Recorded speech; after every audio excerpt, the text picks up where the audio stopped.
418 বছর ধরে দাঁড়িয়ে আছে এক গম্বুজের লস্কর খানবাড়ি মসজিদ। শেরপুরের ঝিনাইগাতি উপজেলার ঘাগরা লস্কর গ্রামে দাঁড়িয়ে আছে মোগল আমলের স্মৃতি বহনকারী ঐতিহাসিক ঘাগরা লস্কর খানবাড়ি জামে মসজিদ। শতাব্দীর পর শতাব্দী ধরে এলাকাবাসীর ধর্মীয় ঐতিহ্যের অংশ হয়ে থাকা এই মসজিদটি আজও অতীতের সাক্ষ্য বহন করে চলেছে।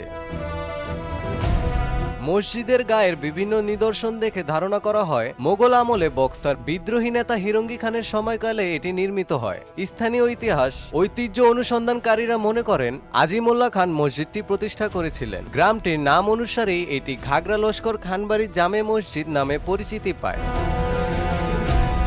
এক গম্বুজ বিশিষ্ট এই মসজিদের দৈর্ঘ্য ও প্রস্থ প্রায় 30 ফুট। মাঝের বড় গম্বুজকে ঘিরে রয়েছে ছোট বড় 10টি মিনার। উত্তর ও দক্ষিণ পাশে দুটি জানালা এবং পূর্ব দিকে একটি প্রবেশদ্বার আছে। ভেতরে দুটি খিলান, মেহরাব এবং দেয়াল জুড়ে বিভিন্ন রঙের ফুল ও ফুলদানির নকশা করা কারুকাজ দেখা যায়। 4 ফুট পুরু দেয়াল চুন ও সুরকি দিয়ে নির্মাণ করা হয়েছে। মসজিদের ভেতরে 3 কাতারে প্রায় 30 জন মুসল্লি নামাজ আদায় করতে পারেন। খোলা বারান্দা ও চত্বরে আরো প্রায় 100 জনের নামাজের ব্যবস্থা রয়েছে। মোট 58% জমির ওপর মসজিদটি অবস্থিত। এর মধ্যে 17% জায়গায় মূল ভবন ও বারান্দা এবং বাকি 41% জায়গা জুড়ে রয়েছে কবরস্থান। স্থাপত্য শৈলীতে গ্রিক ও কোরিয়ান থিয়ান রীতির প্রভাব লক্ষ্য করা যায়, যা এটিকে ব্যতিক্রমী বৈশিষ্ট্য দিয়েছে। প্রত্নতাত্ত্বিক গুরুত্ব বিবেচনায় 1999 সালে প্রত্নতত্ত্ব অধিদপ্তর মসজিদটির রক্ষণাবেক্ষণের দায়িত্ব নেয় এবং এটি তাদের তালিকাভুক্ত একটি পুরাকীর্তি হিসেবে অন্তর্ভুক্ত হয়।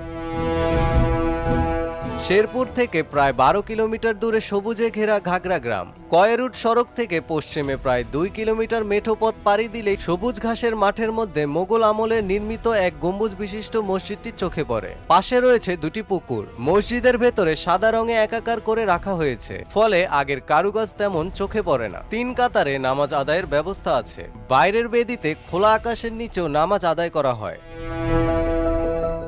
স্থানীয়দের মতে মসজিদটি 1608 সালে প্রতিষ্ঠিত হয়। মোগল আমলে বক্সার বিদ্রোহী নেতা হিরঙ্গি খানের সময় এটি নির্মিত হয়েছে বলে ইতিহাস থেকে জানা যায়।